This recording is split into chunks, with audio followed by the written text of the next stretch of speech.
Hi, good morning everybody, and welcome to the first Nedgroup Investments Top Table webinar for 2021. What makes today quite important and really a big occasion is it's the first time that we have the combined wealth division all on our webinar. So this Top Table event is something we've been holding for the last couple of years, but just for Nedbank financial planners who have been using the Select Fund range for a while now. And as of the last 3-4 months, the Select Fund range has become the house view range of portfolios for the whole of wealth. And today is the first day that we have both Nedbank Private Wealth financial planners, portfolio managers, CRMs, etc., as well as Nedbank financial planners in on the webinar. So welcome everybody, great to have you all here. And as I was really mentioning, why are we here today? Partly because the Select Fund range is now the house view portfolio or range of funds for the entire wealth division. As you're probably all aware, the last 3-4 months we've been extremely busy reorganizing all of these funds, creating actually a 6 portfolio profile of funds, from the income fund all the way to the recently launched Select Global Equity Fund for wealth. And each of these funds really fits into your own risk profiling solutions via what's now a very much advice-led investment framework. So really, what I wanted to just go through with you today, and you'll see here on the screen, I've put up what the final range will be. And in terms of this range, a lot of the work has been done, and I must really thank both Mike Wilmot, Lizay, their teams, as well as Heidel and Sunay from Nedgroup Investments, all of whom have done an amazing job getting these funds all reorganized. So you'll see on the screen here, we've put what the final range will be. As you can see, it is a range of 6 funds, starting on the left with the Select Income Fund, which is a 3-way split fund looking to beat 110% of the STEFI, all the way up to our Select Global Equity Fund on the right, which was launched just a week ago, which gives you pure global equity exposure. And then we have the risk profiled solutions in between. The Select Defensive Fund, which is currently the old NPW Defensive Fund, as well as the Select Guarded Fund. Those two will be merging into what will be called the Select Defensive Fund. A new fund, the Select Balanced, which is the old Nedbank Private Wealth Balanced Fund of Fund. And then we will have the Select Growth Fund. That is the old Select Diversified Fund that will just be having a name change, and those are all across the low equity, medium equity, and high equity prudential categories. And then finally, we have the old Satellite Fund of Fund that will be merging into the Select Equity Fund for domestic equity exposure. Now the good news is these funds have had a great last 12 months. Just to remind you guys, so the Select Income Fund was up 5.6% for the last year. As at the end of February, the Select Guarded Fund, which will be known as the Select Defensive Fund going forward, has up 10.5% in the last 12 months. Again, a good 1% ahead of peer group. The Select Diversified Fund, that will become known as the Select Growth Fund, is up an amazing 17.7% in the last 12 months, 2% ahead of peer group. And the Satellite Equity Fund up 21.5%, and Select Equity up just under 20%, also ahead of peers. So we've had great performance across this range, which makes us feel that we're on the right track in how these funds are structured. What I just wanted to quickly focus for the next 5 minutes on was the new and final fund in the range, which is called the Select Global Equity Fund of Fund. So this fund went live on the 1st of March, about 8-9 days ago. It has been seeded and it's already started to build a track record. And like the rest of the select fund range, it follows a similar process. It is split up into 5 funds. 20% is passively held through the Satrix MSCI Global Tracker Fund, and then we have 4 actively managed global equity funds. The fund managers that we're using are Devereux, Dodge & Cox, Goldman Sachs, and Veritas Asset Management. This falls in the global general equity category. It is a Rand feeder fund, so you're investing in Rands. We take the money via asset swap all offshore, and so you're getting 100% global equity exposure. When you disinvest, you get Rands back. So your return will be the dollar return plus or minus whatever the Rand currency movements are between the Rand and the dollar from when you invest to when you redeem. I'm not going to go into detail on the underlying funds, the 4 active funds. They are all different. The Nedgroup Global Equity Fund managed by Veritas is a focused, more value-orientated global equity fund. The Devereux managed fund, known as Global Diversified Equity, also recently changing its name to the Behavioural Equity Fund, is a much more very highly diversified global equity fund holding between 150 and 200 stocks. The Goldman Sachs Global Millennial Fund is a global equity fund, also focused, but specifically focusing on equity stocks that they feel will do well over the next 5 to 10 years because the millennial generation will be driving revenues. So those will be things that the millennials, they feel, will be consuming, whether it be directly or indirectly via things like Netflix and technology going forward for the next decade or so. Dodge & Cox is a more emerging market, slightly orientated fund, a more cyclical, growth-orientated type of portfolio, also holding somewhere around 40 to 50 stocks. So they all have different styles to them and hopefully will complement each other going forward.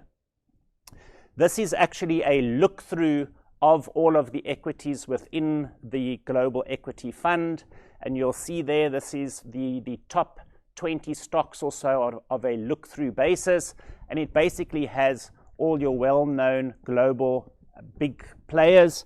I mean, we've got Charter, we've got Amazon, we've got Alphabet, we've got Microsoft, Alibaba, Apple, Tencent, etc., all within the top 15 or so stocks within the portfolio. How has the portfolio done? This is, of course, back-tested. We can see it's performed closely to the MSCI All Country World Index, actually outperforming it over a 7-year period. And if we look at the rolling returns, this is rolling 7-year periods. The portfolio is the green line on the top. Your peer group is the gray bars underneath. And we see that this combination of passive with 4 active funds that are all quite different has quite consistently outperformed the global equity peer group by around about 3 or 4% per annum on a rolling 7-year basis. So that is really my introduction in terms of just the select fund range. Thanks for all dialing in, as I've said, in terms of really hopefully finding out now more about what is the wealth house view investment range solution. I'm now going to hand over to Seugnet, part of the multi-manager team. She's going to be talking on her area of her one love and expertise, which is more behavioral finance type of issues, and she's specifically going to be looking at lessons that have been learned from 2020. So I hand over to you, Seugnet. Thanks, Trevor. Great morning, everyone, and thanks again for joining us today. I'm just going to skip through my session. So what I've done for today's session is basically use Nick Andrews' latest article in our newsletter, where he discusses what the financial world learned from 2020. And in this article, he reminds us that getting clients to stay invested for the appropriate time frame is as important as the asset managers delivering on their long-term performance objective. And this is really where you as financial advisors, wealth managers, etc. come in, because you guys are the man on the street or the team on the street holding the client's hands through these difficult times. And in this article, he quotes a behavioural investment writer called Joe Wiggins. He's recently, or 4 or 5 years ago, got his M in behavioural science at the London School of Economics, and he does a lot of work on behavioural science and how investors behave. And this quote from him, I think, is absolutely brilliant. So he said, "It is difficult to think of a more challenging year to navigate for investors. The potential to make classic behavioural mistakes driven by emotion, short-termism, and skewed risk perceptions never greater. 2020 was a behavioural stress test for investors. It is important to check how we fared." And I really think this is so true and so well written, because now we have a fresh, recent case study that you can use with your clients to help them learn invaluable lessons about how they behaved in periods of panic, of crisis. And these lessons can be so valuable for them in the future, because learning from your mistakes is ultimately how we improve. So just to remind you, and I'm sure I don't need to remind you, 2020 was a proper performance roller coaster. Here on the left-hand side, I show you what our all-share, the JSE market, did over the year 2020. On the right-hand side, the MSCI World. Now, the MSCI World measures the developed equity market. By the end of March, at the end of the first quarter, our market was down 33%. The global developed equity markets are down 32%, all because of the COVID-19 outbreak being labeled a global pandemic.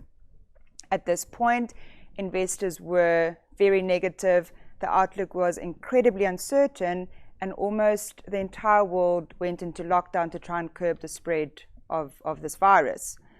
However, fast forward 9 months later, the local market is up 7% for the year, and the global market is up 16% for the year in dollars. In other words, the JSE ran 60% from its low point before the end of the year over a 9-month period, and the MSCI World ran 70% up from its low point over the same 9-month period. The same is true for most asset classes, with the exception of property, which was, of course, by the nature of the sector, incredibly hard hit by the lockdown measures. All asset classes actually ended the year in the positive territory. And I think this is something that investors didn't even dream of in the first quarter. I think investors just wanted to not lose any more. They were so panicked. It was so unexpected and so extreme, but yet the markets ended 2020 on a positive note. So what I want to do now is, as Joe Wiggins said, let's look how we fared. I want to take a look at how did the South African funds perform and how the South African investors responded through 2020. Now, the first chart I show you here is the rolling 1-year return of some of the CISA categories. And I always find that the rolling 1-year performance, irrespective of a fund's appropriate time frame, carries a lot of weight in investors' decision. So I always look at the correlation between the rolling 1-year performance and then the subsequent in and outflows, because I think it tells us a lot about how clients are behaving, how they are reacting. So the top 3 lines show you the cash and cash-like investments, being money market, your interest-bearing short-term, which is funds like the Nedgroup Investments Core Income Fund, and then the multi-asset income, which is select income, flexible income. Those 3 are the top lines that are pretty steady and in positive territory throughout the year. The 3 lines at the bottom are the multi-asset categories that carry an equity weight. So low equity, which is up to 40%, medium equity, which is up to 60%, and then our high equity balanced funds, which carry up to 75% equity. These 3 funds, as expected, given market conditions, took a massive dip in the first quarter, took part in the strong recovery. There was another little bit of a dip in the fourth quarter, but despite all of this volatility and negativity, actually ended the year ahead of the cash funds. So now let's look at what the flows did. Where did the money go in and out of during the year? what I've done here is I've simply looked at the in and out flows, or the net flows for 2020 of all the CISA categories, and I'm showing you the top 3 and the bottom 3. And there you'll see at the top is money market, short-term interest-bearing funds, and multi-asset income. So those safe haven funds that were steady and positive throughout 2020. At the bottom, in other words, the largest outflows, we have the multi-asset high equity, low equity, medium equity. In other words, those funds that were negative, that took part in the volatility, and clients clearly didn't like that. So even though the year ended on a positive note, this chart shows me that the crash, the crisis, the extreme negativity in the first quarter dominated clients' decision-making for 2020. But with hindsight, we know that the equity market recovered. On the left-hand side, I show you the rolling 12-month return of the average CISA South African equity fund. At the end of the first quarter, they were down on average 21%. They had a very strong recovery, and they ended the year up 7%. On the right-hand side, I show you what the rand did. We started off the year on a pretty good level of around 14 rand to the dollar. It peaked at close to 20 rand to the dollar. And as things settle, as investor sentiment around the world improved, the rand strengthened all the way back down to around 14.60 at the end of the year. And again, now let's look at how clients reacted to this. What I now show you on the next chart is what the cumulative net flows were for the SA equity funds and the global equity funds over the year. Here I show you the turquoise line, which is the cumulative net flows into the global equity market. As I said, post the recovery that we saw in the second quarter, clients felt comfortable returning to this high-risk asset class. Similarly, on the SA equity, after 6 months of the SA equity market showing a strong recovery, clients seems to have returned to that riskier section of the market.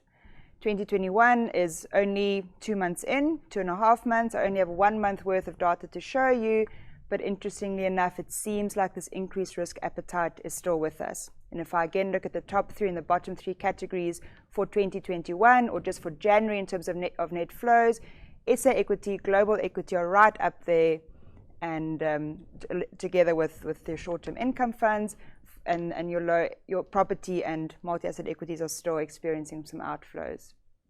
So what I want to do now is use what I can see from the South African investors to take you through a few key lessons we've learned. So if I look at the few slides that I just went through, for me it's very clear that as South African investors, we also reacted to the panic.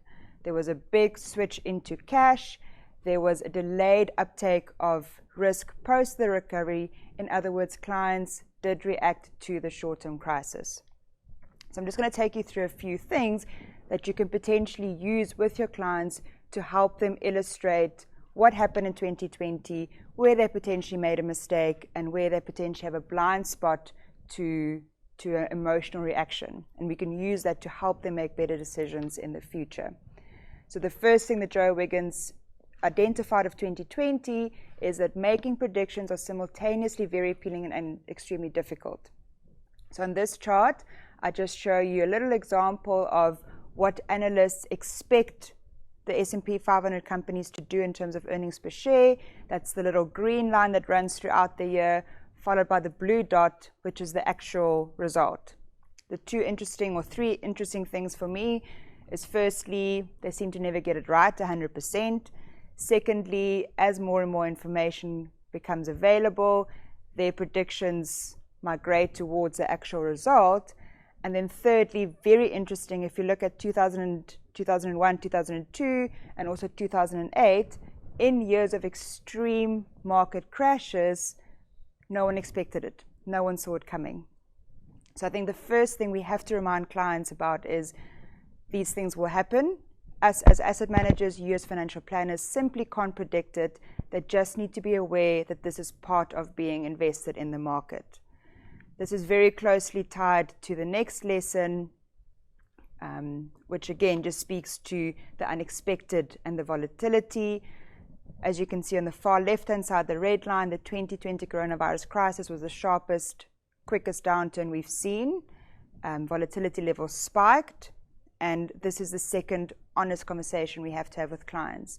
We have to warn them upfront before they invest in anything with equity or risk exposure that volatility is part of the game. It is a short-term journey they have to be able to go through to be able to enjoy the long-term gains.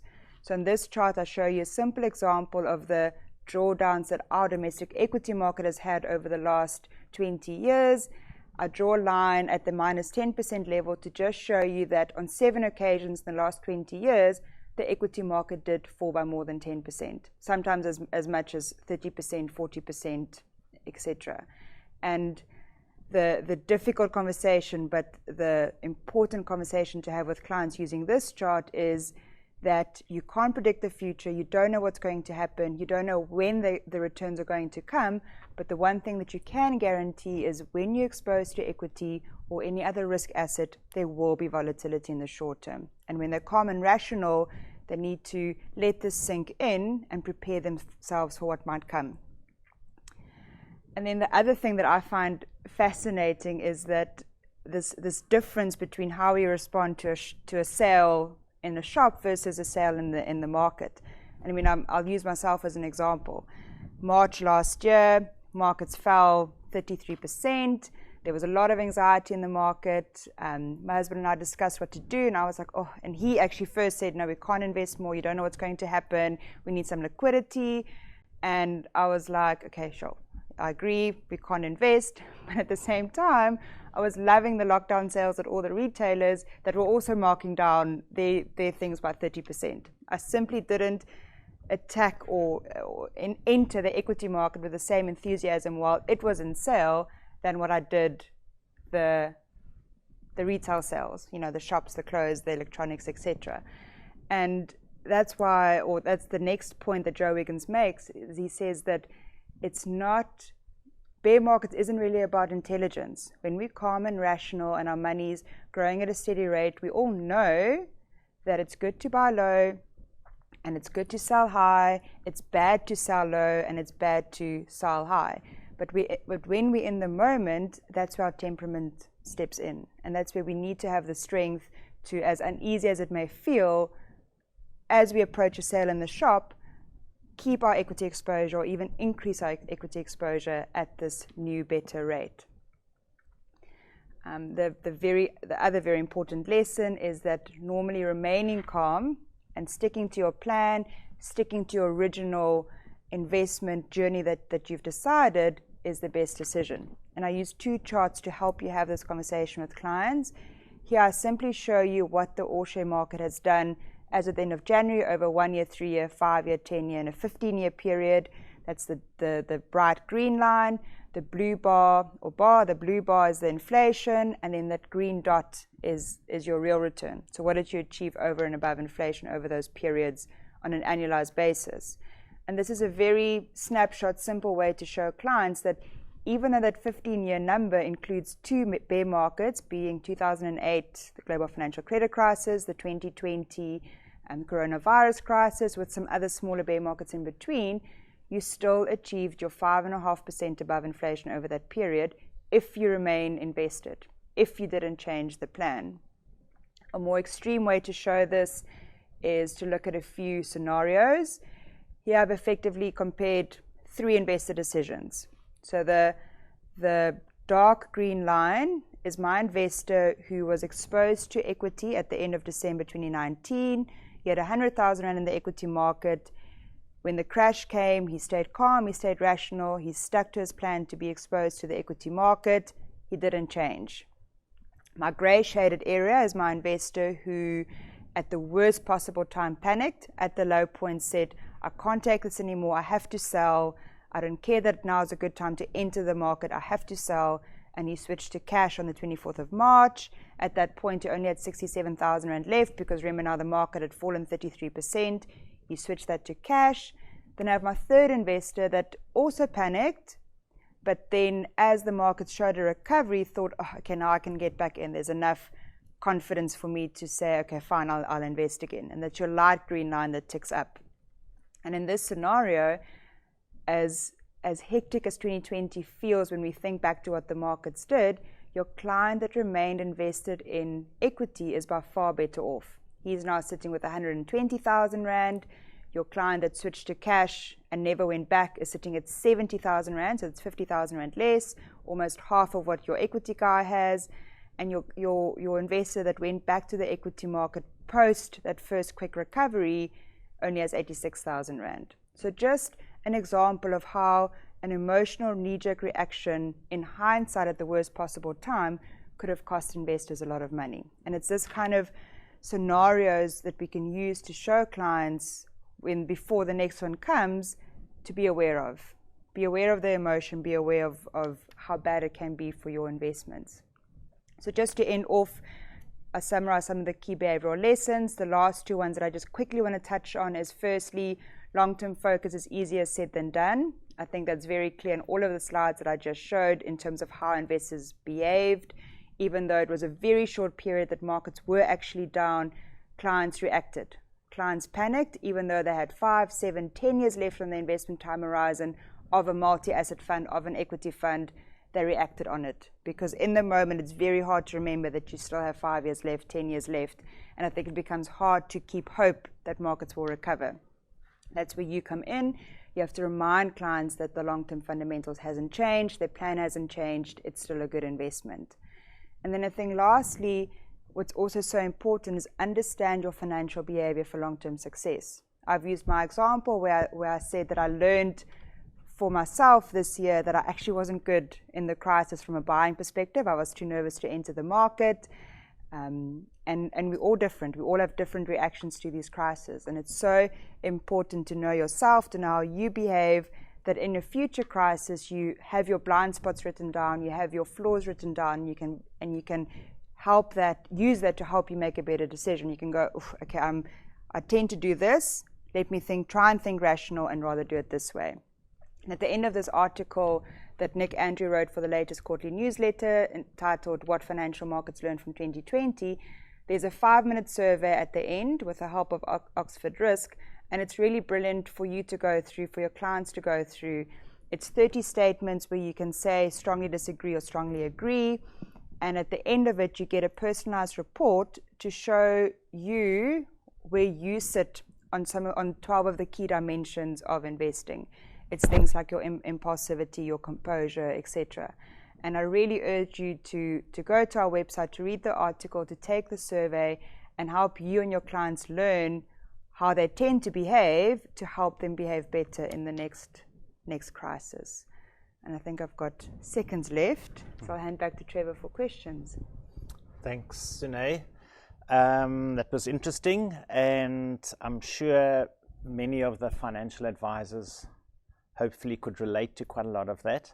I know I talk for myself. I mean, as managing the fund of funds, and I guess it's less so on the select funds where obviously the Coros, the Allen Greys, etc. are doing the asset allocation, but where in our other range where we're doing the asset allocation, it certainly is something I'm very conscious of, which is when it's the most uncomfortable to buy equities, for example. So when equities have fallen 30-40% and you really are nervous and clients are putting pressure on you to actually take that step and buy equities is not easy, and it goes against everything in the core of you, but that's, well, once again, that would have been the right thing, of course, to do.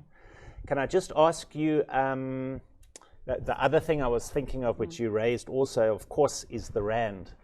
So the Rand always, when there's political problems in the country, whatever it might be, and people panic, the Rand tends to weaken when sentiment is poor, and when the Rand's already moved 10% or weakened, people are still taking their money out. And again, you actually want to take your money out when things are really good and sentiment is good, and not too late. Can I just ask you on the select funds, seeing as you are the expert on those, just 2 quick comments from you. One is for 2020, the flows into the actual select funds, like relative to what you've just spoken about? Did the flows tend to go into more like the select income fund, or did they go more into high, the diversified, or did people switch? And then second of all, just how did, as a high level comment, the fund managers do, house to house through the crisis? Sure. So firstly on the flows, can I say unfortunately the select range flows followed the same trend as the rest of the market. Income had our greatest inflow, followed by guarded, and then very little in diversified, hardly anything in equity. So there was definitely a risk aversion within the select range as well. In terms of asset managers, 2020 was not just a stress test for clients, it was a stress test for us as multi-managers as well, to see if our funds do actually work well together. And I'm pleased to say that I think it worked really well. In the first quarter, we had managers like Foord do really well because they had high offshore exposure. They had the gold ETF and they performed super well. We had, on the flip side, Prudential that struggled because of how they played the duration, because of their resource or lack of resource exposure. And then Coronation, Allan Gray were almost like in the middle. And as a blend, together with the passive funds, it held up in the first quarter. Then we saw, as the markets recovered, Foord lag a little bit again, and Prudential came back. Coronation did well with their resource exposure. Allan Gray had a higher SA weight, so they lagged a little bit but came back strong in the beginning of 2021. So I guess to summarize, the managers all had different positions and at different times benefited from it. None of the managers had very poor years. They all did really well compared to peers, but slight differences between them, that the select range actually had a nice steady performance stream throughout 2020. So it was a good stress test for us as well, and I think the managers blended well together and worked well. Great, thank you. So yeah, as is shown, I guess, by the performance that I read out right at the beginning. So, I mean, the moral of the story actually is, which is your whole point of your talk, is if you put the client into the right fund right at the beginning, for whatever the profile is if you had just stuck to that fund, not done anything, 12 months later, they're all up between 6 and 20%. And ahead of the peer groups. So stick to the plan. Yeah, and diversify. And diversify. Be the other lesson. Yeah. Sune, thank you so much.